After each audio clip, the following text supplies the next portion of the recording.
భారతదేశానికి పొరుగు దేశాలలో ఏ దేశం డెవిల్ హంట్ ఆపరేషన్ హింసను నియంత్రించడానికి ప్రారంభించబడింది? Sri Lanka, Bangladesh, Japan, Turkey. Option B Bangladesh.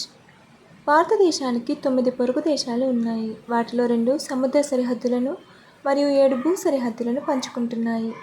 Bangladesh భారతదేశంతో భూ సరిహద్దును పంచుకుంటుంది. 2002 జనాభా లెక్కల ప్రకారం బంగ్లాదేశ్ జనాభాలో హిందువులు 7.96% ఉన్నారు. 2025-26 కేంద్ర బడ్జెట్ యొక్క థీమ్ ఏమిటి? సంపూర్ణ వికాస్, నెక్స్ట్ జనరేషన్ రిఫార్మ్, సబ్కా వికాస్. పై వాటిలో ఏది కాదు? ఆప్షన్ సి సబ్కా వికాస్.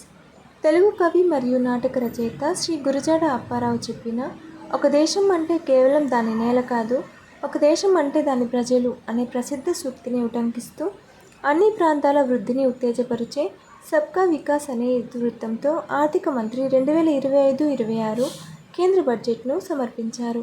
జాతీయ క్రైమ్ రికార్డ్ బ్యూరో ఎన్సీఆర్బీ డైరెక్టర్గా ఎవరు నియమితులయ్యారు? Amit Garg, Alok Ranjan, KK Sharma, Vivek Gogia. Option B Alok Ranjan. 2025లో 17వ బ్రిక్స్ సమ్మిట్ను ఏ దేశం నిర్వహించనుంది?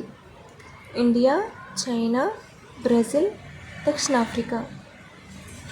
Option C Brazil.